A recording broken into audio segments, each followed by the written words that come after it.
Murtagh Audiobook, Part 1, Ceunon, Part 1, Chapter 2. The Fulsome Feast. The inn was a warm, homey place, neat and well tended. Fresh-cut rushes covered the floor, the tables were clean, and the casks, bottles, and mugs behind the polished bar were arranged in mannered rows. A crackling fire warmed the great room from behind a black stone hearth free of soot, and by the fire a goateed man with extravagant double-belled sleeves was plucking at a lute. Whatever he sang was hard to hear over the clamor of conversation rising from the packed room. Maidentide was over, and the folk of Ceunon were happy of it. The innkeep was a short, balding man with a dirty apron and a sweaty forehead who bustled from table to table, delivering drinks and plates of smoked herring. Not, Murtagh noted, smoked Bergenhead. They must have enough of it to last the year, he thought.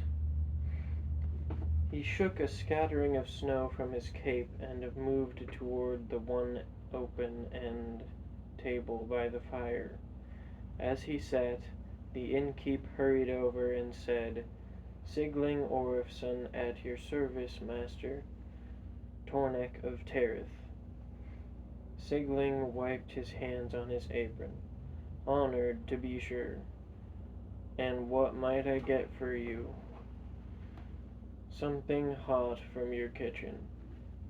My stomach is stuck to my spine." Murtagh wasn't about to miss an opportunity for a hot meal, not when he didn't have to cook it for once.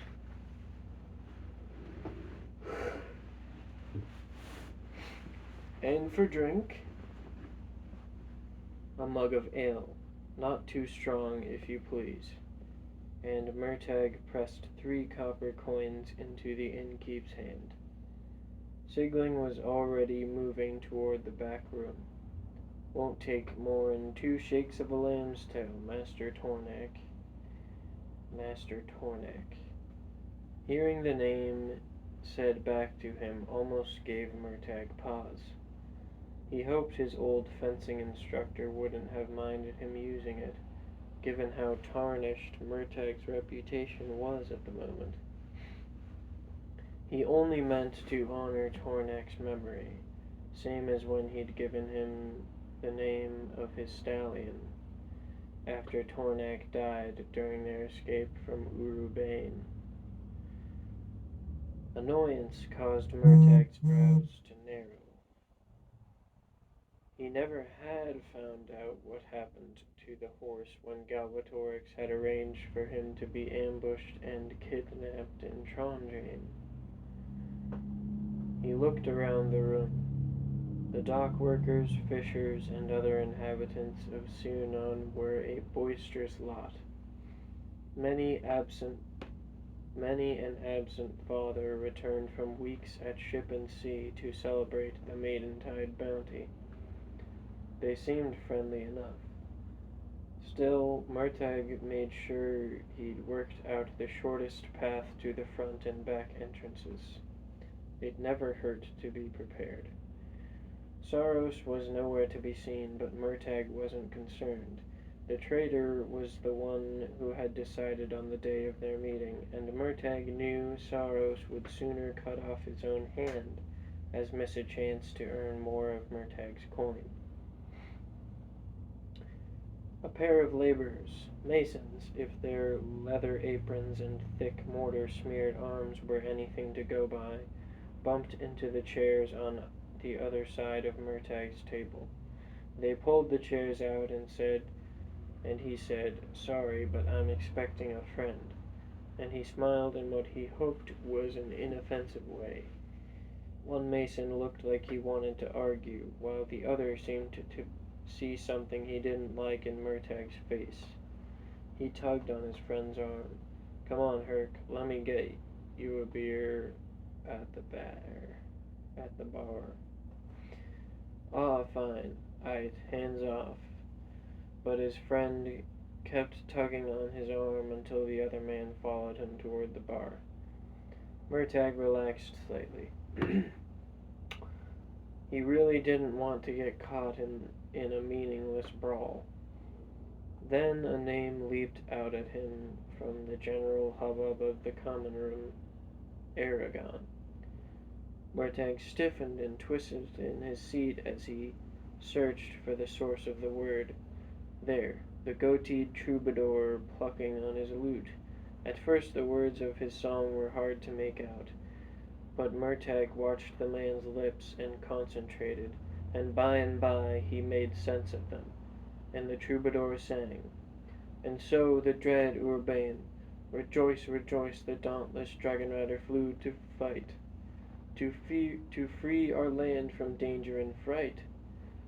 Then mighty Aragon faced the king in bloody conquest, in a great and terrible contest, and with flaming blade and blinding light he slew that horrid tyrant, that ageless blight, Galbatorix, bane of dragons and riders alike. Murtagh's lip curled, and he felt an urge to throw a boot at the man. Not only were the verses badly composed and badly sung, no bard would have dared sing so off-key at court for fear of being beaten, but they were wrong. "He would have lost if not for me," Murtagh muttered, thinking of Aragon. And yet, aside from those who had been present in Galbatorix's throne room at the end, no one knew and no one cared. He and Thorn had quit the capital following the king's death, preferring to remove themselves from civilization rather than contend with the hostility of an ignorant public. It had been the right choice. Murtagh still believed that, but it meant they lost the opportunity to defend themselves in the court of popular opinion. And if Aragon or Nasuada or the Elves' Queen, Arya, had spoken in defense of him or Thorn, to explain the role they had played in killing Galbatorix and Shruikan, word of it had not yet to reach Murtagh. The fact sat badly with him. Perhaps the truth needed more time to spread among the common folk. Or perhaps Aragon, Nasuada, and Arya were content to let the world think the worst of him, to use him as a convenient scapegoat, a monster in the dark that might focus people's fears and leave the three of them free to govern as they pleased. The thought made his stomach twist. Either way, as far as most folk were concerned, Aragon was the greatest hero who had ever lived, and none could stand before him. Murtagh snorted softly, hardly. But there was no fighting a song or story once it became popular. So often the truth bent to what felt right. At least the troubadour hadn't bothered to describe Aragon's supposed triumph over Murtagh and Thorn. At that, Murtagh did think he would have thrown his boot.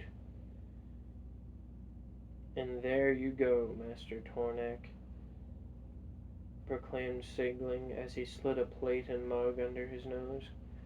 "You need aught else? You shout my name and I'll be back right quick like."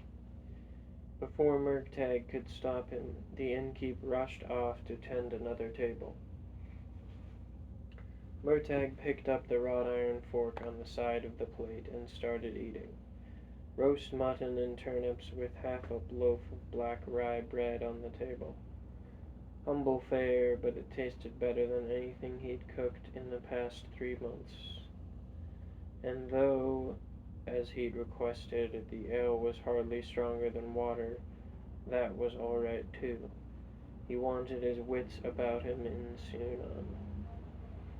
While he ate, he balanced the plate on his knee and leaned back in the chair, stretching out his legs as he would before a campfire. It felt strange to be around so many other people. He'd gotten used to being alone with the thorn over the past 12 months, to the sound of the wind and the calls of the birds, to hunting his food and being hunted, talking to the watchmen and signaling, and even the masons had been like trying to play a badly tuned instrument. He sopped up the juice from the mutton with a piece of rye bread and popped it in his mouth. The door to the inn swung open and a young girl rushed in. Her dark hair was done up nicely in a pair of curled plaits.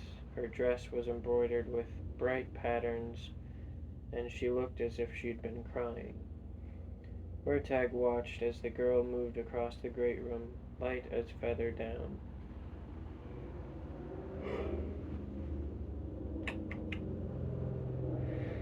She slipped around the edge of the bar, and Sigling had said something to her. Standing one next to the other, Murtagh saw a family resemblance. The girl had the innkeeper's mouth and chin. The girl reappeared around the edge of the bar, carrying a plate loaded with bread, cheese, and an apple. She lifted the plate over her head and, with practiced skill, wove between the crowded tables until she arrived in front of the great stone fireplace. Without asking, she plopped herself into the chair across the table from Murtagh. He opened his mouth and then closed it. The girl was no older than 10 and perhaps as young as 6. He had never been good at judging children's ages. She tore a piece off the heel of bread on her plate and chewed with determined ferocity. Murtagh watched, curious. It had been years since he'd been around a child, and he found himself unexpectedly fascinated. We all start like this, he thought. So young, so pure. Where did it all go wrong? The girl looked as if she were about to cry again. She bit into the apple and made a noise of frustration as the stem caught in the gap between her front teeth. "You seem upset," Murtagh said in a mild tone. The girl scowled. She plucked out the stem and flung it into the fire. "It's all Jordis's fault." She had the same strong northern accent as her father. Murtagh glanced around. He still didn't see Saros, so he decided it was safe to talk a bit. But carefully. Words could be as treacherous as a bear trap. "Oh?" He put down his fork and turned in his seat to better look at her. "And who is this Jordis?" "She's the daughter of Yerrick. He's the Earl's chief mason," said the girl, sullen. Murtagh wondered if the Earl was still Lord Tarrant, or if the elves had installed someone else in his place when they captured the city. He'd met Tarrant at court years ago, a tall, self-contained man who rarely spoke more than a few words at a time. The Earl had seemed decent enough, but anyone who stayed in Galbatorix's good graces for years on end had ice in their heart and blood on their hands. "I see. Does that make her important?" The girl shook her head. "It makes her think she's important." "What did she do to upset you, then?" "Everything." The girl took a savage bite out of the apple and chewed hard and quick. Murtagh saw her wince as she bit the inside of her cheek. A film of tears filled her eyes, and she swallowed. Murtagh sipped of the ale. "Most interesting." He dabbed a fleck of foam off his mustache. Well then, is it a tale you feel like telling? Perhaps talk about it will make you feel better. The girl looked at him, suspicion in her pale blue eyes. For a moment, Murtagh thought she was going to get up and leave. Then, Papa wouldn't want me to bother you. I have some time. I'm just waiting for a certain associate of mine who, alas, happens to be habitually late. If you wish to share your tale of woe, then please consider me your devoted audience. As he spoke, Murtagh found himself reverting to the language and phrasing he would have used at court. The formality of it felt safer, and besides, it amused him to talk to the girl as if she were a noble lady. She bounced her feet off the legs of the chair. Well, I'd like to tell you, but I can't possibly, lest we're friends. Is that so? And how do we become friends? You have to tell me your name, silly. Murtagh smiled. Of course. How foolish of me. In that case, my name is Tornak. And he held out his hand. Essie Sigling's daughter. Her palm and fingers were startlingly smooth and small against his own as they shook. Murtagh felt the need to be gentle, as if he were touching a delicate flower. Very nice to meet you, Essie. Now then, what seems to be bothering you? Essie stared at the partially eaten apple in her hand. She sighed and put it back on the plate. It's all Jordis's fault. So you said. She's always mean to me and making her friends tease me. Murtagh assumed a solemn expression. That's not good at all. The girl shook her head, eyes bright with outrage. No, I mean, sometimes they tease me anyway, but, Jordis, when she's there, it gets really bad. Is that what happened today? Yes, sort of. She broke off a piece of cheese and nibbled on it, seeming lost in thought. Murtagh waited patiently. He decided that, as with horses, gentleness would go a lot further than force. Finally, in a low voice, Essie said, "For harvest, Jordis started being nicer to me. I thought maybe things were going to be better. She even invited me to her house." Essie gave him a shy, sideways glance. "It's right by the castle." Impressive. He was starting to understand. The richer tradesmen always cozied up to the nobles like ticks to dogs. Envy was a universal human trait, and the other races weren't exempt from it either. Essie nodded. She gave me one of her ribbons, a yellow one, and said I could come to her Maidentide party. And did you? Another bob of her head. It was today. Tears filled her eyes, and she blinked furiously. Concerned, Murtagh produced a worn kerchief from inside his vest. He might be living like a beast in the wilderness, but he still had some standards. Here now. The girl hesitated. But then the tears spilled down her cheeks, and she grabbed the kerchief and wiped her eyes. "Thank you, mister." Murtagh allowed himself another small smile. "It's been a long time since I've been called mister, but you're very welcome." "I take it the party didn't go well?" Essie scowled and pushed her kerchief back toward him, though she still seemed to be on the verge of crying. "The party was fine. It was Jordis. She got mean again after, and she took a deep breath as if searching for the courage to continue. "And she said that if I didn't do what she wanted, She would tell her father not to use our inn during the solstice celebration. She peered at Murtagh as if to check whether he was following. And the Masons come here to drink and she hiccuped. They drink a lot, and it means they spend stacks and stacks of coppers. Her story filled Murtagh with a host of uncomfortable memories of the mistreatment he'd suffered at the hands of the older children while growing up in Galbatorix's court, before he'd learned to be careful, before Tornak had taught him how to protect himself. Serious, he put his plate on the table and leaned toward Essie. What did she want you to do? Essie dropped her gaze and bounced her muddy shoes against the chair.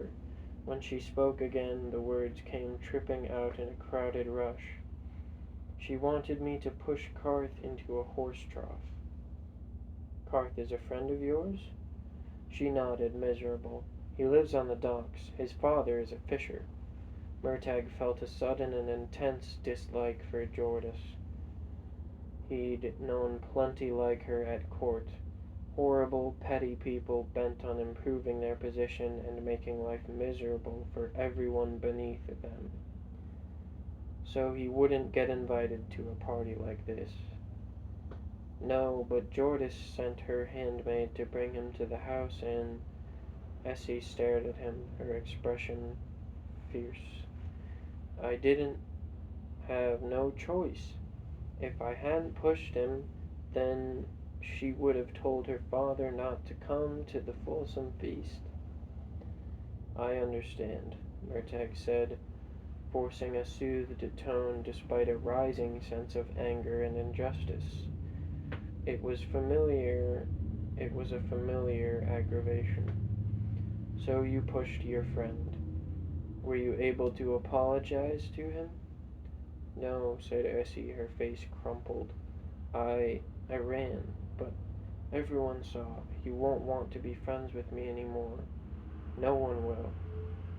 Jordas just meant to trick me, and I hate her.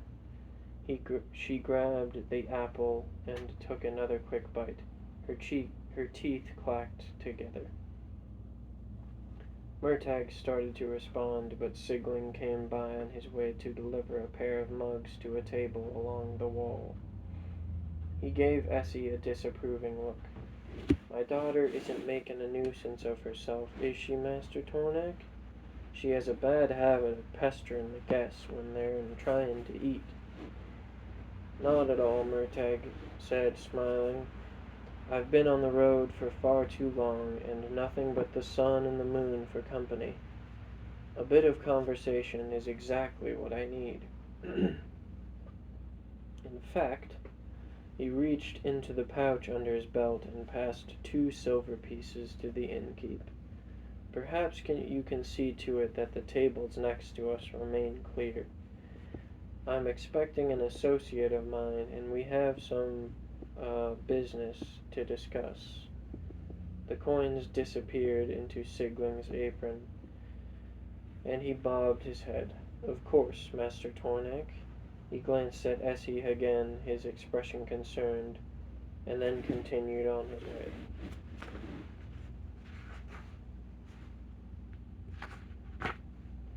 For her part, the girl seemed somewhat abashed.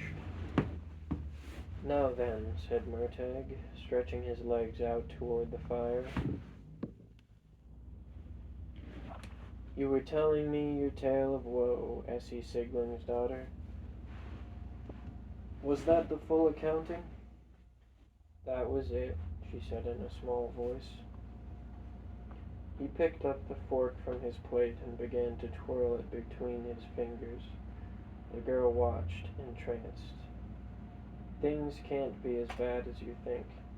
I'm sure if you explain to your friend. No, she said, firm. He won't understand. He won't trust me again. They'll hate me for it. A cutting edge formed in Murtagh's voice. Then maybe they aren't really your friends. She shook her head, braids swinging. They are. You don't understand. and she brought her fist down on the arm of the chair in an impatient little gesture. He's really nice. Everyone likes him, and now they won't like me. You wouldn't know. You're all big and old. Murtagh raised his eyebrows. You might be surprised what I know. So they won't like you. What are you going to do about it? I'm going to run away, blurted the girl. The moment she realized what she'd said, she gave Tim a panicked look. Don't tell Papa, please. Murtagh took another sip of ale and smoothed his beard while his mind raced. The conversation had gone from amusing to deadly serious. If he said the wrong thing, he could send Essie careening down a path she would regret, and he knew he would regret it if he didn't try to talk her back onto the straight and narrow. Careful now, he thought. And where would you go? South, said Essie firmly. She'd obviously already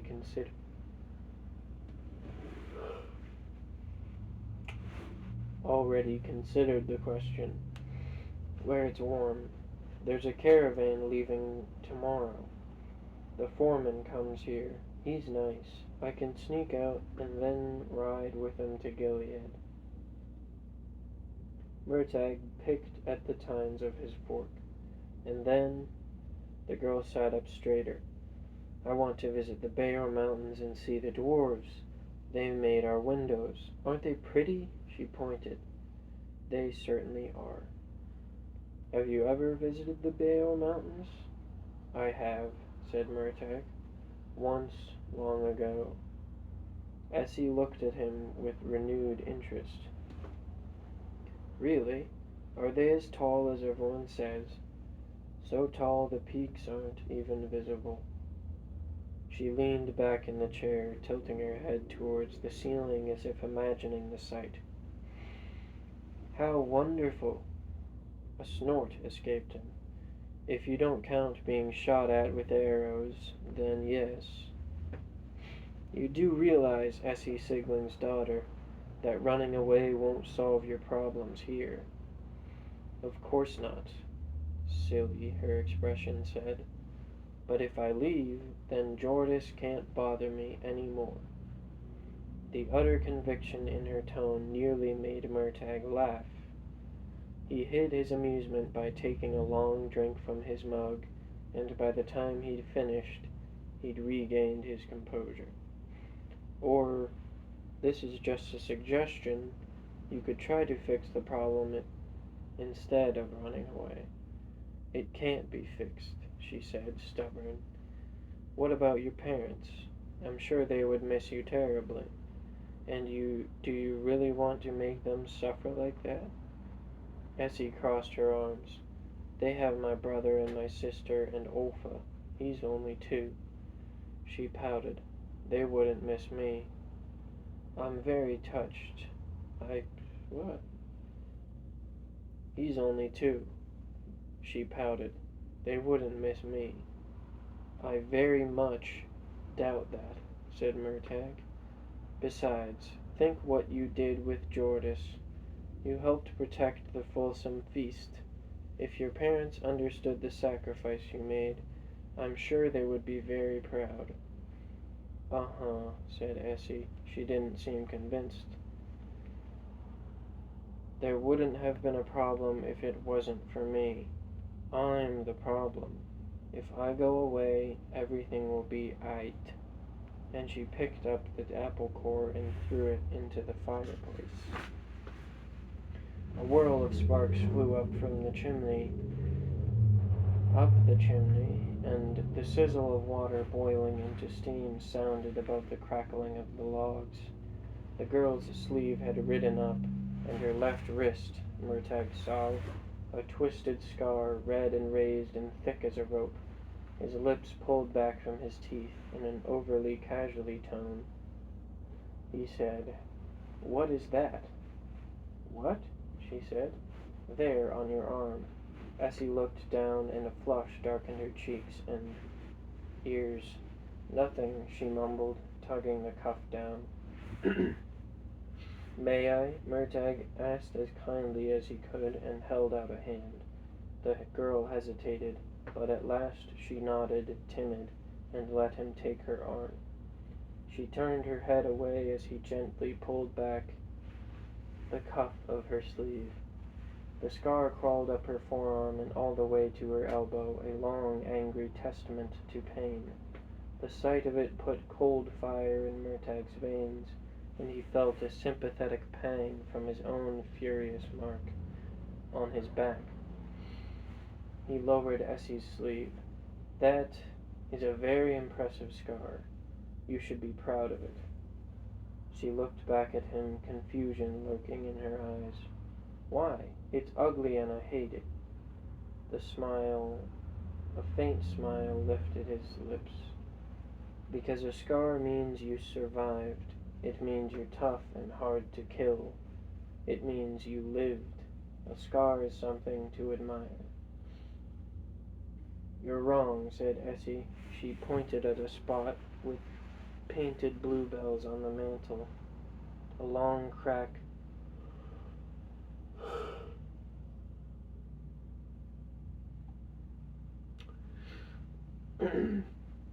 a long crack ran from the lip of the pot to the base. "It just means you're broken." "Ah," said Murtagh in a soft voice, "but sometimes, if you work very hard, you can mend a break so that it's stronger than before."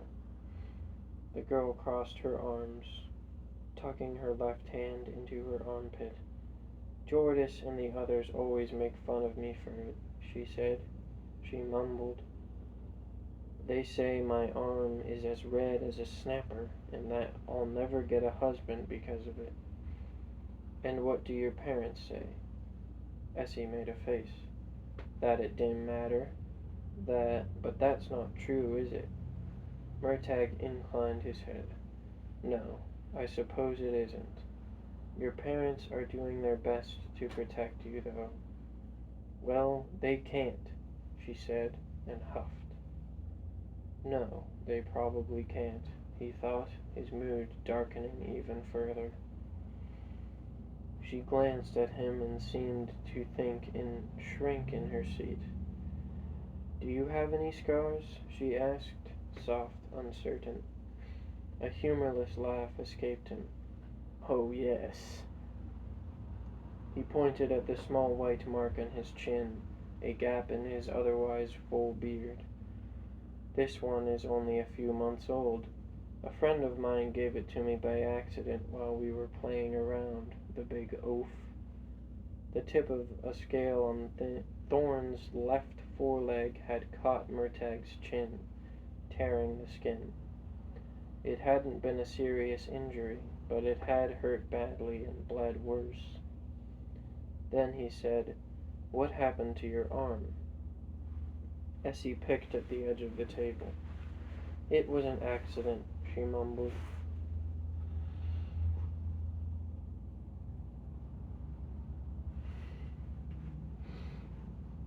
"A pot with hot water fell on my arm."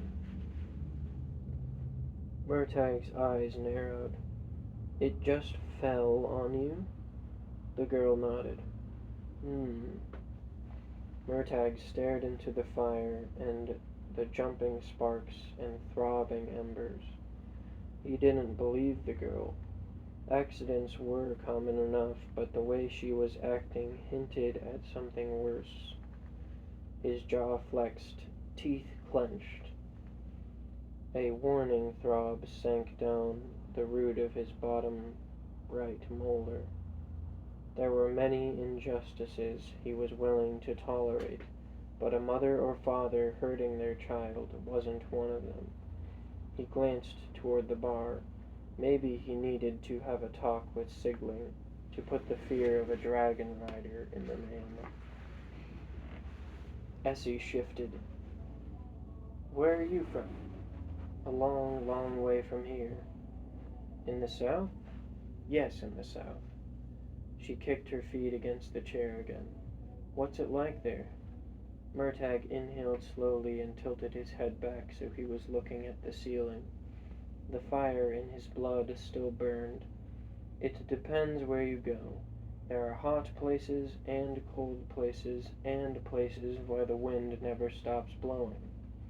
Forests seemingly without end, caves that burrow into the deepest parts of the earth, and plains of vast herds of red deer. Are there monsters? Of course. He returned his gaze to her. There are always monsters. Some of them even look like humans. I ran away from home myself, you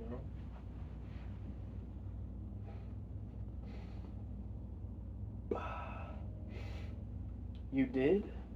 He nodded. I was older than you, but yes.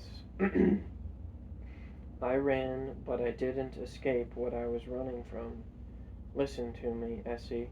I know you think leaving will make everything better, but... There you are, Tornak of the Road, said a sly, slithering voice that Murtagh recognized at once. Sorrows. The traitor stepped forward from between the nearby tables. He was thin and stooped, and a patched cloak draped over his shoulders and ragged clothes underneath. Rings glittered on his fingers. He smelled of wet fur, and there was an unsettling, cat-like slink to his steps. Murtagh suppressed a curse. Of all the times for the man to show up. Saros, I've been waiting for you. The reaches are dangerous these days, said Saros. He pulled out the empty chair from the table, shifted it until it was exactly between Essie and Murtagh, and sat facing them both.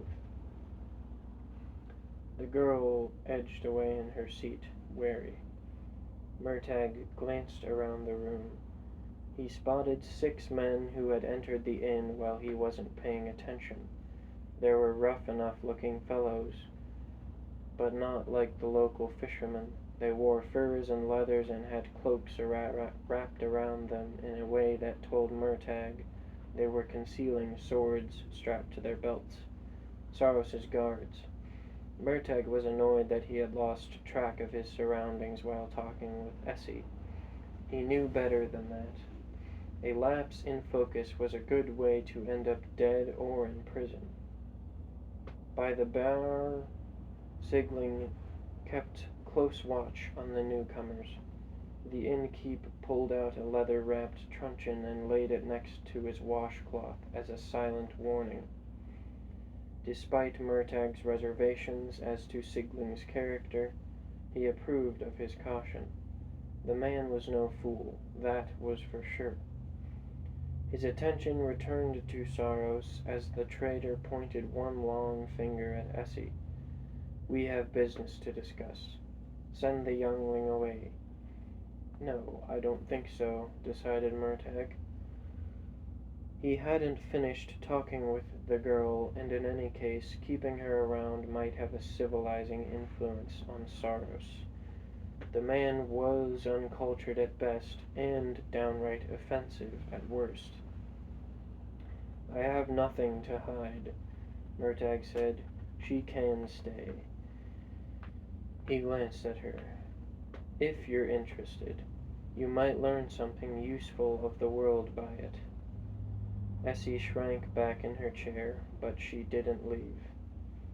A long hiss sounded between Saros's teeth as he shook his head. Foolish wanderer, do as you wish then. I'll not argue, even if you put your foot crosswise. Murtagh let his gaze harden. No, you won't. Tell me then, what have you found? It's been 3 months, and Saros waved a hand. Yes, 3 months. I told you, the reaches are dangerous. But I found word of what you seek. Better than word, I found this. From the leather wallet on his belt, he produced a fist-sized chunk of black something that he thumped down on the table. Murtagh leaned forward, as did Essie. The something was a piece of rock, but there was a deep shine to it, as if a smouldering coal were buried in the center. A strong sulphurous smell clung to the rock, as pungent as a rotting egg. Essie sniffed and wrinkled her nose. A coil of tension formed in Murtagh's chest. He hoped he was wrong.